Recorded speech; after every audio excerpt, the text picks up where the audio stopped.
pueblo en movimiento. Una historia de lucha. Un horizonte de trabajo. Un escenario de preguntas y contradicciones. Un proceso, el de construir la fuerza. Una certeza, la oportunidad del momento. 3 puntas, un sentido que se amasa.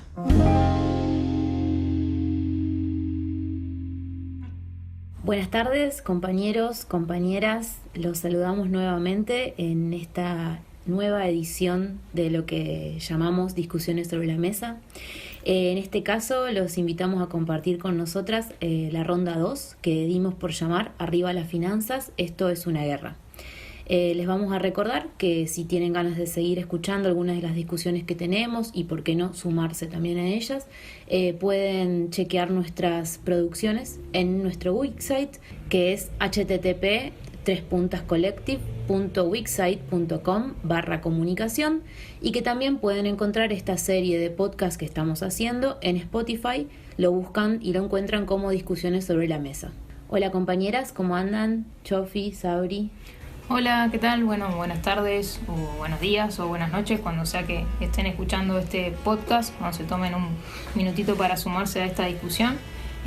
Nos encontramos nuevamente con, ganas de problematizar algunas cosas, de hacernos preguntas y de discutir con quienes estén del otro lado. Hola Mile, hola Sabri, acá estamos nuevamente, segunda ronda, calentando los motores, así que acá estamos para poner en debate el momento y qué hacemos con esta realidad que nos mantiene ocupadas y preocupadas. Por ahí capaz que podemos recordar algunas cosas de las que estuvimos discutiendo en la ronda anterior, que la realizamos, seguimos en este contexto de pandemia y de COVID-19. Por ahí también aclarar que si algunas cosas se escuchan más o menos es porque lo estamos grabando de forma bastante casera. Decía que en el capítulo anterior discutimos un poco de Internet como una plataforma productiva de relaciones y de ganancia. Charlamos de esta dicotomía entre lo virtual versus lo material, la guerra intercapitalista y en su dimensión sanitaria. Y esas cosas nos siguieron disparando algunos debates y algunas preguntas, y eso es lo que vamos a tratar de analizar y de poner en cuestión en este capítulo. En esta entrega y atravesados por este momento de crisis, tenemos ganas de profundizar, como decía Sabri, en estas cuestiones, caracterizar un poco nuestra vida que está atravesada por esta dimensión económica, charlar sobre algunas dicotomías que se nos presentan. Esta que vamos a tratar hoy puntualmente es la dicotomía entre lo financiero y lo productivo como sistemas económicos sociales en el cual estamos viviendo, y la falsa contradicción que desde hace rato históricamente la tenemos, que se nos presenta por optar por uno de estos dos caminos o estos dos proyectos entre lo financiero y lo productivo. Y también vamos a charlar un poco sobre la deuda privada, la deuda pública, la deuda como una cuestión también histórica y como una relación social que se nos manifiesta en nuestra vida cotidiana. O sea, es algo que nos atraviesa a todos, y acá estamos para entrarle y que se nos vuelva algo eso que parece tan lejano y afuera de nosotros, traerlo un poquito más, porque como decimos es algo de lo cotidiano y es parte de nuestra vida. Esto va a ser entonces la ronda 2 de Discusiones sobre la Mesa. Arriba las finanzas, esto es una guerra.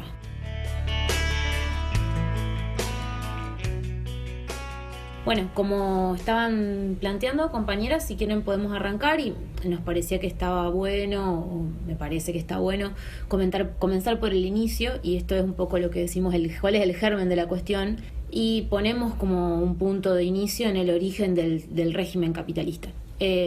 Nos referimos un poco a la teoría del valor y vamos a intentar explicar algunos conceptos para entender el contexto e introducir algunos temas de los que queremos ir desarrollando a lo largo del podcast. Como nota, les comentamos que estuvimos trabajando con un material del sociólogo Enrique Dussel, que si tienen ganas de indagar más pueden buscar sus clases en YouTube. En este caso puntualmente la que trabajamos se denomina las espirales categoriales constitutivas de la economía política. Y un poco como para empezar a charlar de esto que... Hincarle el diente. Exactamente, hincarle el diente. Nos preguntamos por la vida, por este vivir en sociedad, y en algún punto queríamos decir que el ser vivo, como primera punta, gasta energía y materia, ¿sí? O sea, la vida se desarrolla en este relacionarse con el medio y con otros seres sociales y seres animales y humanos. Y necesariamente reponer eso que gasta del ecosistema, del ambiente en el que vivimos. Esto podemos decir que es el primer ciclo de la economía. El segundo ciclo, vamos a decir que es el poder trabajar para producir esas condiciones materiales de vida o de existencia, va a decir Marx después. Es decir, vamos a trabajar como seres sociales para producir aquello que sacia mi necesidad. Es interesante que Dussel ahí interviene con una frase que nos parece interesante, que es esto de que producir implica un saber que es distinto, nuevo, diferente al de consumir. Entonces, bueno, la necesidad es lo que nos se constituye como medio para modificar y para reproducir nuestra vida. Entonces vos, Mile, estás hablando que hay un primer ciclo y también tenemos un segundo ciclo. Y que a eso, bueno, Dussel va a identificarlo, que el ser humano produce un bien en el cual pasa de consumir a producir para satisfacer una necesidad, que es este segundo ciclo. Y ahí es donde se produce, o lo que él categoriza como el valor de uso, que es justamente la utilidad que se le da a ese bien que produce para reproducirse, para sobrevivir. ¿Cuándo aparece el valor de cambio? Cuando los productores comienzan a producir de más. Y como hay más productos que los que necesitamos para vivir, digamos, ¿qué hacemos con eso? Lo llevamos al mercado. Cuando los sujetos producen bienes para satisfacer sus necesidades, se encuentran en el mercado. La concurrencia productora en el mercado hace que se encuentren justamente los productos, digamos. Por ejemplo, alguien que lleva la manzana y otro que te lleva una manta, un zapato, digamos, como distintos bienes que se encuentran en ese lugar común.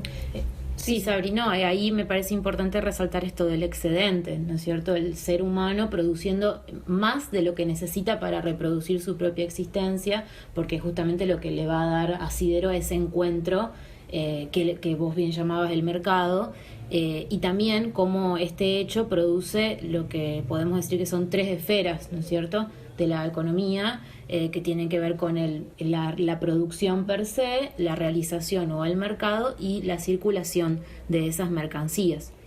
Algo sí que también estaría bueno que pongamos que podamos reflexionar es cómo se genera ese intercambio.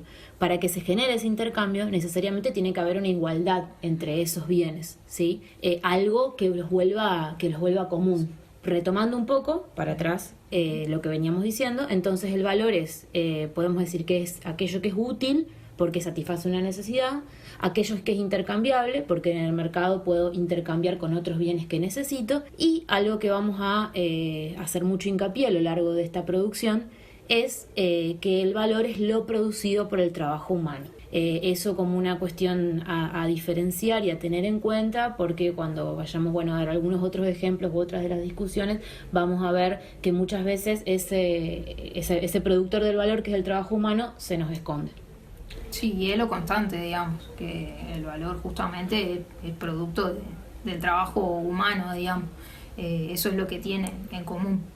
¿Y hay algún valor que puede equiparar a estos valores en el mercado? ¿Hay algún valor de uso que puede ser equiparable? Bueno, Dussel va a plantear que si bien a lo largo de la historia han sido diferentes esos bienes, por ejemplo el oro, en este momento podríamos decir que es el dinero, aquella mercancía que es justamente intercambiable. ¿Por qué? Porque vale como documento para ser intercambiado por otra mercancía.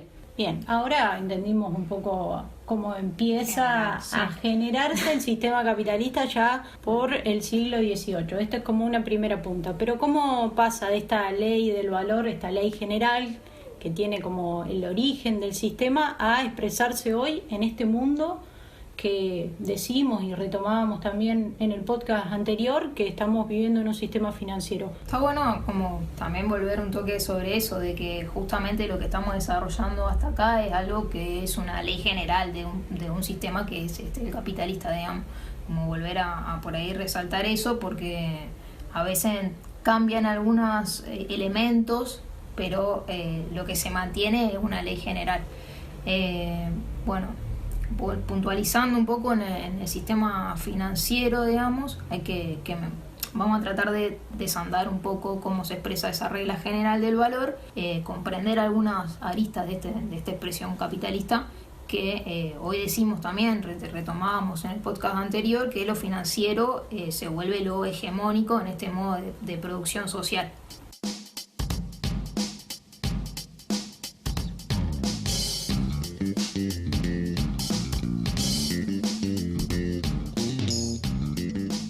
Seguimos en el segundo episodio, la segunda ronda de discusiones sobre la mesa, en este capítulo que hemos dado por llamar Arriba las finanzas, esto es una guerra. Bueno, un poco retomando lo que veníamos charlando, nos hacíamos una pregunta sobre el modo de producción social en el que vivimos, que decimos que a partir del siglo XVIII le decimos sistema capitalista. Y acá, bueno, un poco la pregunta sobre cuál es la naturaleza del sistema en el que vivimos, y decimos que es la relación desigual entre el capital y el trabajo. Podemos decir que es una relación de explotación, como lo hemos puesto en tensión y como también lo experimentamos. ¿Por qué?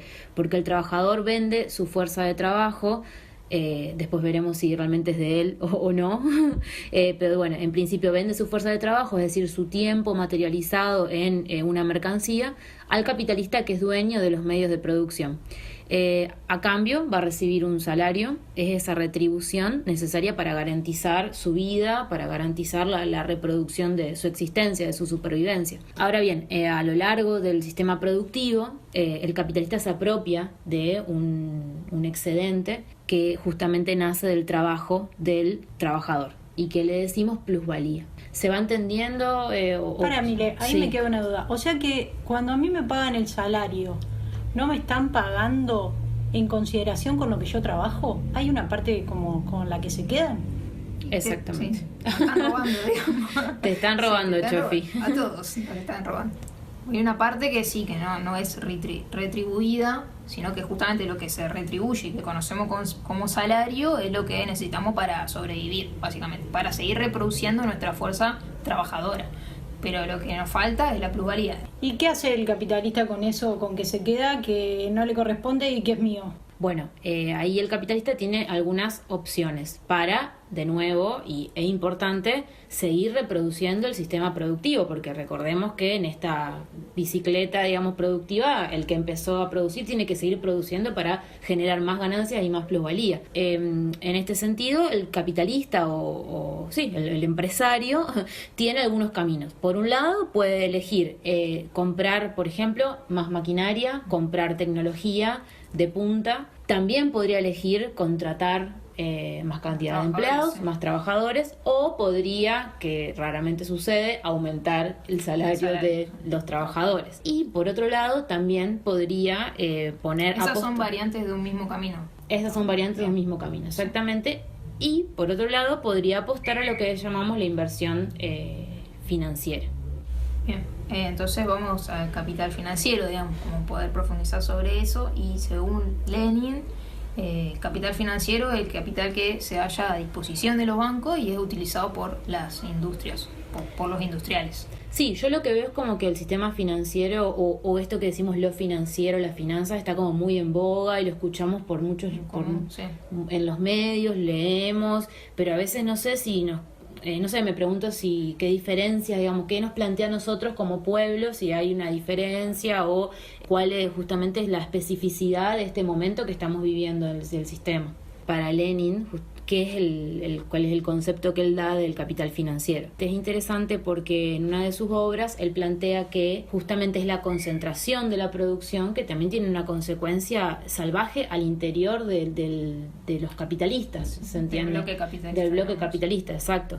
¿Por qué? Porque necesariamente el capitalista tiene que estar en la punta, digamos, de la ola para poder ganar más. ¿Por qué? Porque los tiempos de producción necesariamente tienen que ser más cortos para generar más ganancias. Sí. Exacto. Entonces, ahí hay una cuestión que necesariamente el capitalista tiene que invertir en mayor tecnología o mayor cantidad de mano de obra. La realidad es que muchos se encuentran en una imposibilidad de hacer eso, ¿no? De poder justamente reinvertir para crecer y para en algún punto absorber a la competencia. Sí, algo que también como que me queda un poco esto que decía en relación a lo que planteábamos antes, que justamente es una relación de explotación, la que del polo, pues estamos hablando del polo del capital, ¿no? Estoy describiendo un poco eso. Del lado o del polo del trabajo, la mayor inversión, si se quiere, es mayor explotación también para el sector del trabajo, digamos, esto de que se acortan los tiempos, a lo que también un poco retomábamos en el capítulo anterior de discusiones sobre la mesa, es que si se acortan los tiempos es porque requiere que nosotros consumamos mayor energía, digamos, de parte de nosotros, como nos tiene más explotados, si se quiere, digamos. Sí, y también me parece que se vislumbra la dimensión de la guerra y la dimensión de la lucha, que no solamente aparece entre trabajadores y empleadores o trabajadores y capitalistas, sino al interior del mismo polo, en este caso del capital, por básicamente por la supervivencia. Y en este caso, ¿qué pasa con aquellos capitalistas que no tienen justamente capital para reinvertir? Y acá, también nos metemos en tiramos ahí una punta que nos parece interesante, que es la necesidad de pedir crédito, básicamente de endeudarse para poder comprar esas nuevas máquinas y esa tecnología de punta. Así como le pasa al capitalista, podemos decir que le pasa a los países.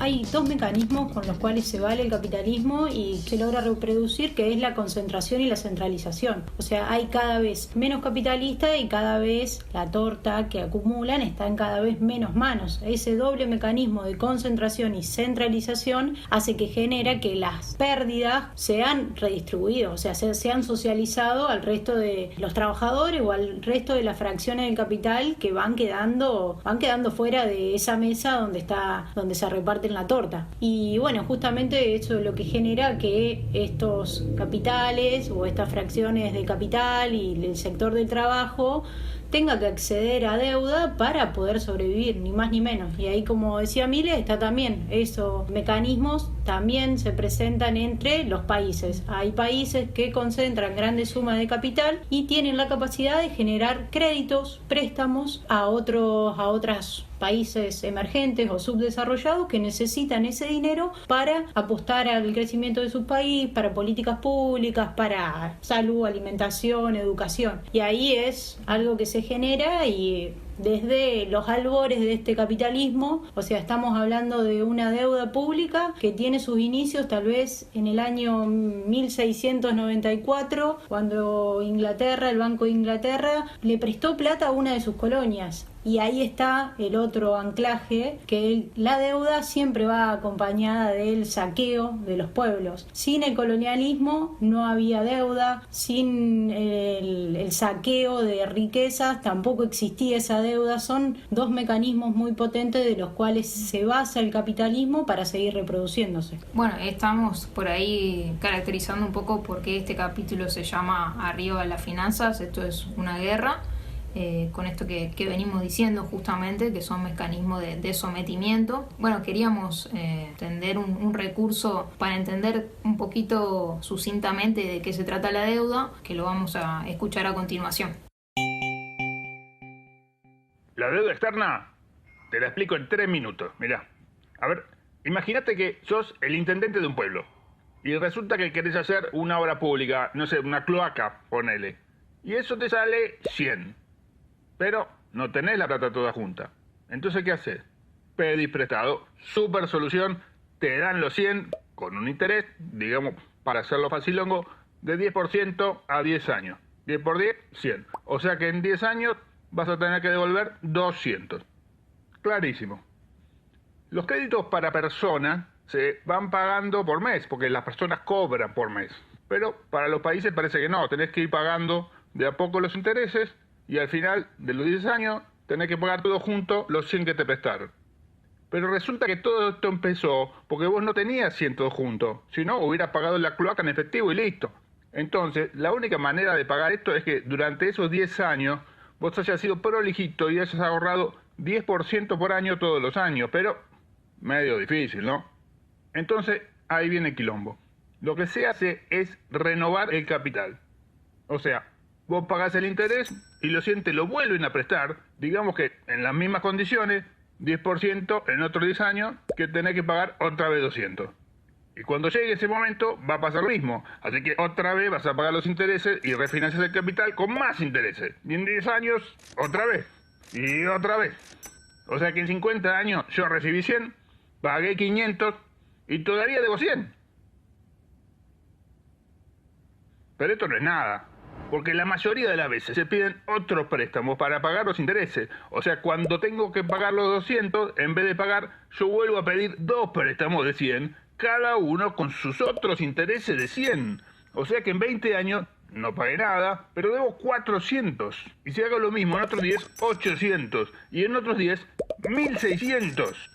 Entonces, en 40 años, yo recibí 100, no pagué nada, pero los que te prestaron, que no son siempre los mismos, recibieron 1500 de intereses y yo todavía debo 1600. Entonces, los chabones que te prestan plata, con algo de razón, dicen, este tipo debe 1600. Pero si era un muerto que no podía pagar 100 por una cloaca.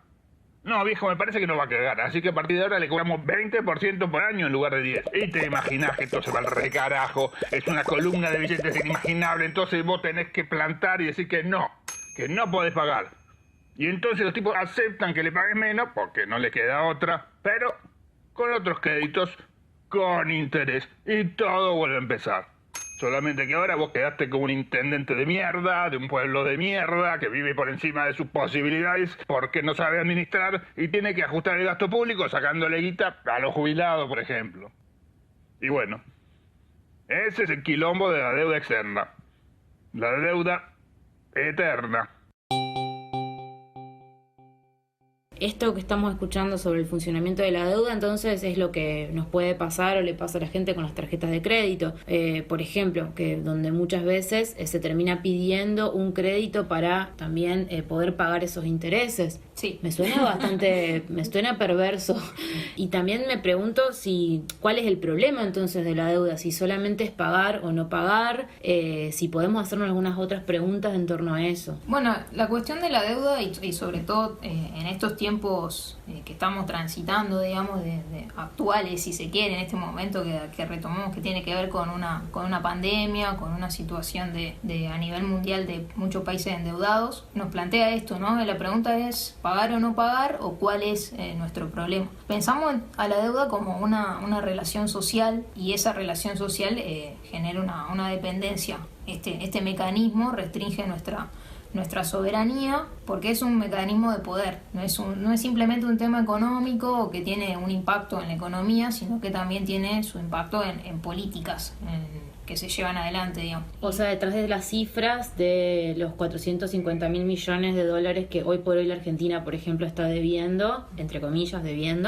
hay, digamos, estamos jugando en las relaciones sociales que nuestro país o que nuestro continente también tiene con países y también con fondos de inversión y también con organismos internacionales. No solamente en términos, como decía Sabri, de lo monetario, del dinero, sino justamente de qué país queremos ser para quiénes. También, el problema es que no se puede saldar. A veces se discute mucho esto de, pagar porque somos un pueblo que tiene honor o atrás de eso, como saldarlo desde ese lugar de que si pongo todo el dinero que debo, claro, estoy bien, a cuenta de todo me tiene confianza, y no es algo tan sencillo, digamos, y justamente ahí está hecha la trampa, digamos, por así decir. Y esta cuestión de que no se va a saldar solamente con dinero, por ahí está bueno también entender las otras ramificaciones de la deuda, que puede ser en relación a los recursos naturales, por ejemplo, o la propia vida de los habitantes de ese país, de esa sociedad. Y en ese sentido,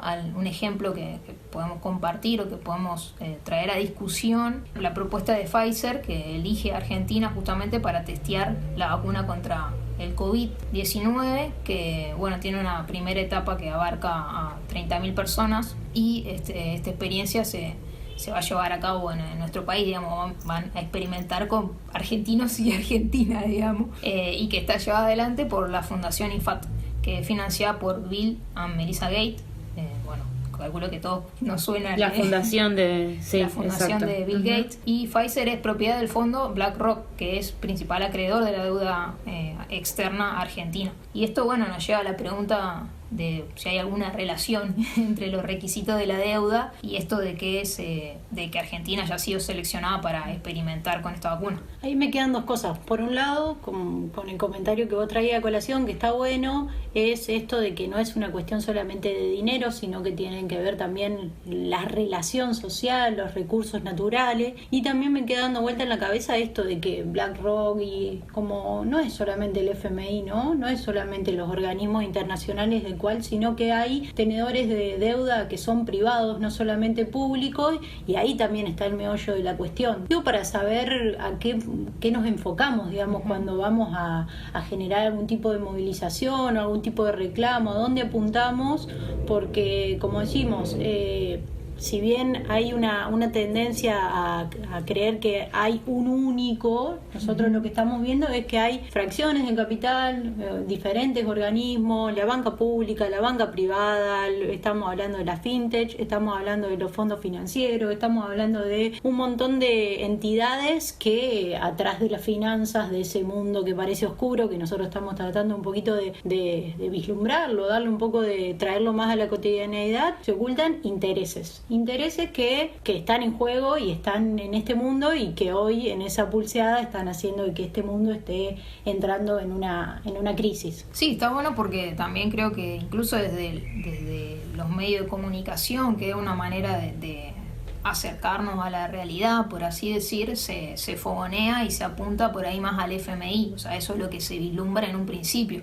Y está bueno poner a jugar estos otros actores que también existen y que incluso tienen muchísimo más peso y que tienen peso en estas políticas públicas, si se quiere, que tienen que ver con nuestros cuerpos, con nuestros recursos, que también son actores que no aparecen a simple vista, digamos, o que se quieren esconder justamente, apuntando hacia otro grupo de capitales que puede ser el FMI o el Banco Mundial, digamos. Y así como está la situación de nuestros cuerpos, también está la situación de nuestros recursos naturales, digamos, una forma también, que un mecanismo que utiliza la deuda es la explotación de nuestros recursos, digamos, y que justamente manifiesta una relación de poder, digamos. El objetivo de la deuda por ahí no es solamente obtener dinero, sino más servidumbre, por esta relación que manifestábamos que tiene que ver con el sometimiento. Sí, también creo que podríamos mencionar los años 90, durante el gobierno menemista, pensar en justamente qué pasó con las empresas del Estado, con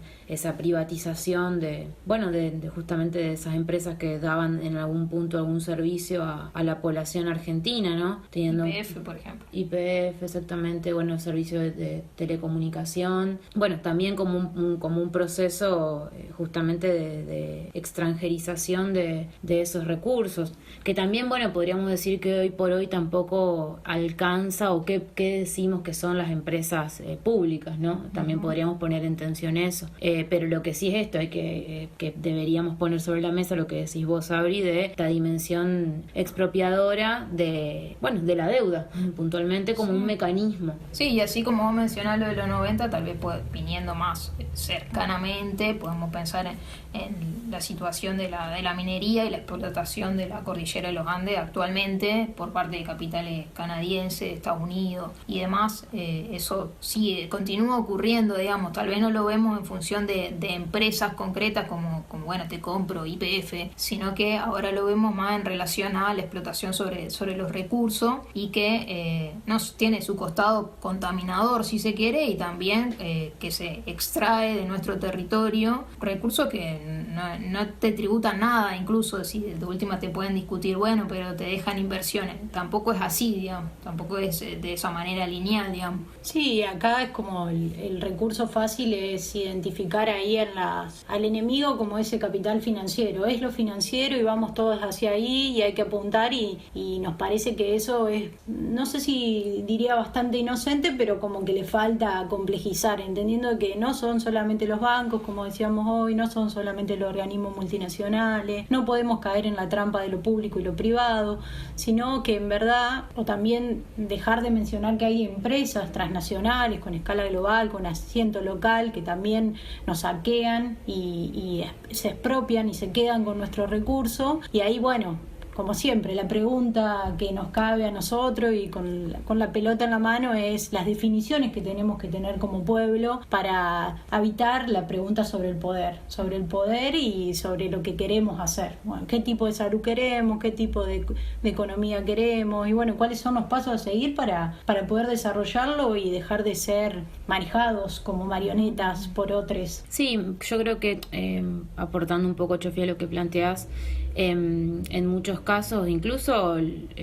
los representantes de nuestros países muchas veces también nos hacen entrar en ese juego que ni siquiera no es el que nosotros como pueblo estamos planteando, esta cuestión o esta falsa dicotomía, entre comillas, de decir, bueno, o vamos por un lado más financiero o vamos por un lado más productivo, esta idea de que podría haber un capitalismo más humano en algún punto. En el caso, bueno, de Trump y de Fernández, escuchábamos hace un tiempo algunas declaraciones que tenían que ver con potenciar las políticas que tenían que ver con desarrollar lo industrial en tanto en Argentina como en Estados Unidos. Y bueno, y justamente a colación de lo que decías vos, me pone a pensar entre qué tenemos que elegir y si realmente si son dos sistemas tan polarizados como se plantea muchas veces en los medios de comunicación.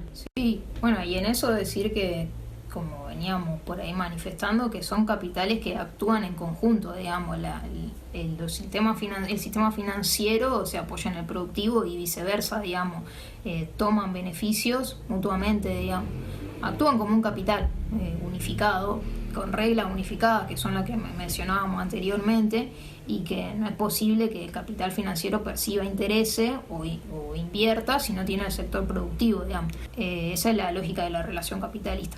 Claro, creo que nos tiene que como volver un poco a la primera parte de lo que charlábamos y pensar que en realidad el núcleo del régimen capitalista o su razón de funcionar, que es la explotación del trabajo humano, resulta intocable e inmutable bajo cualquiera de los dos regímenes que estuvimos charlando, y en ese sentido muchas veces no reconocemos esta explotación que se hace de nuestro trabajo humano. En ese sentido, bueno, me parece que un poco las preguntas que nos hicimos tienden a que repensemos justamente eso, qué hacemos con nuestro trabajo y cuáles son las acciones que vamos a emprender. Bueno, estas son algunas de las reflexiones que venimos elucumbrando, si se quiere, en relación a los últimos sucesos de la deuda como un mecanismo, de contraponer un sistema financiero a un sistema productivo, de quedarnos en esa elección que parece ya delimitada. Proponemos construir la opción del pueblo, digamos, eso es lo que estamos tratando de construir un problema común y que a partir de caracterizar estas acciones y estos actores, bueno, cuál es la salida que debemos emprender. Eso es un poco lo que seguimos compartiendo en discusiones sobre la mesa y en especial en este capítulo, Arriba las finanzas, esto es una guerra. Bueno, no sé si queda algo más para decir, compañeras, pero si no, bueno, nos encuentran en nuestro website, trespuntas.wixsite.com/comunicación, y también nos escuchan en Spotify como Discusiones sobre la mesa. Bueno, nos vemos en la otra ronda entonces. Abrazo, compañeras, y saludos a todos los que nos escuchan. Seguimos con la discusión entonces. Saludos.